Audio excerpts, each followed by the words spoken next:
کہ عورت کی آواز بھی چھپانے کی چیز ہے یا نہیں، اس کے بارے میں بھی اختلاف ہے۔ اس میں معرف القرآن سے مولانا مفتی شفیع صاحب نے جو لکھا ہے وہ آپ کو پڑھ کے سنا دیتی ہوں۔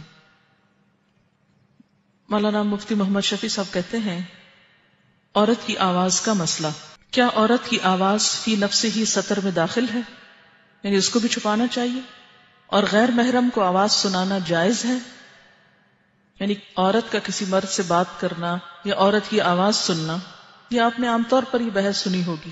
لکھتے ہیں کہ اس معاملے میں حضرات ائمہ کا اختلاف ہے۔ امام شافعی کی کتب میں عورت کی آواز کو سطر میں داخل نہیں کیا گیا۔ حنفیہ کے نزدیک بھی مختلف اقوال ہیں۔ ابن حمام نے نوازل کی روایت کی بنا پر سطر میں داخل قرار دیا ہے، اسی لیے حنفیہ کے نزدیک عورت کی اذان مکروہ ہے، لیکن حدیث سے ثابت ہے کہ ازواج مطہرات نزول حجاب کے بعد بھی پس پردہ غیر محارم سے بات کرتی تھیں۔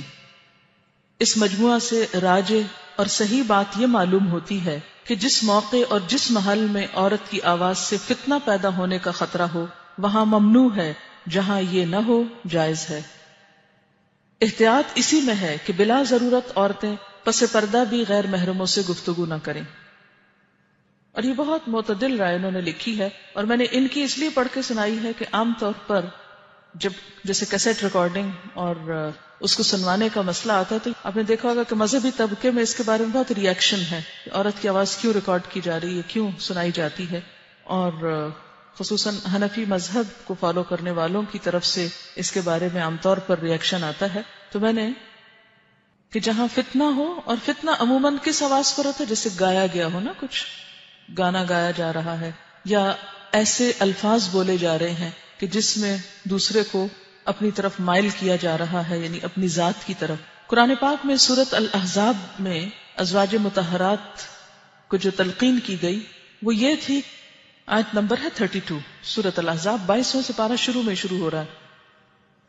یا نساء النبی، اے نبی کی بیویوں، لستن نہیں ہو تم کاحد من النساء، کسی ایک کی طرح بھی عورتوں میں سے، یعنی تمہارا مقام عام عورتوں سے بہت بلند ہے۔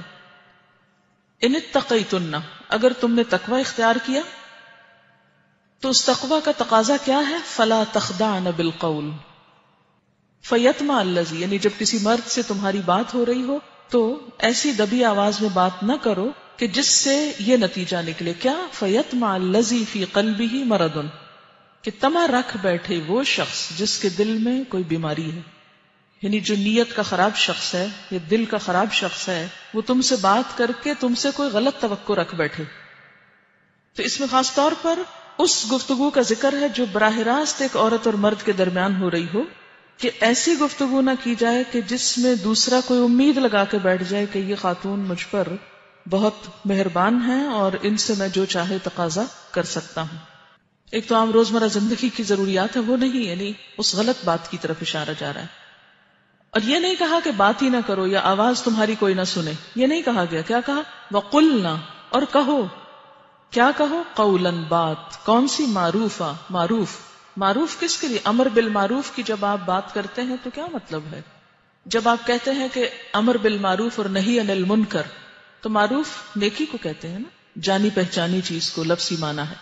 تو اس سے کیا پتہ چلتا ہے کہ نیکی کی کوئی بات جب انسان، جیسے کوئی دین کی بات ہے، قرآن کی بات ہے، تعلیم کی بات ہے، اگر وہ سکھا رہا ہے اور سیکھنے والوں میں عورتیں بھی ہیں، اور اگر براہ راست نہیں انڈائریکٹلی مردوں تک بھی وہ آواز پہنچتی ہے تو قلنا قولا معروفا میں آتی ہے وہ چیز، ٹھیک ہے۔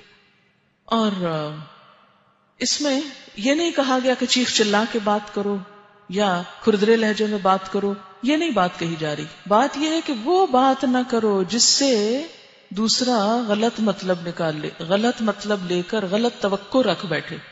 عورت کی آواز کے بارے میں آپ نے بتایا، آپ سے پوچھنا ہے کہ جب ہم وین میں آتے ہیں تو جو باتیں ہم آپس میں کرتے ہیں یا کسی بات پر ہنستے ہیں، ہماری آواز اگر وین ڈرائیور سن لے تو کیا ہم کو گناہ ملے گا؟ اس میں یہ کہ اس میں بھی احتیاط برتنے کی ضرورت ہے، بہت زیادہ لافٹر اور اس طرح کی بہت ہنسی مذاق کی باتیں نہ کریں، کیونکہ ڈرائیونگ میں بھی یہ چیز خلل انداز ہوتی ہے۔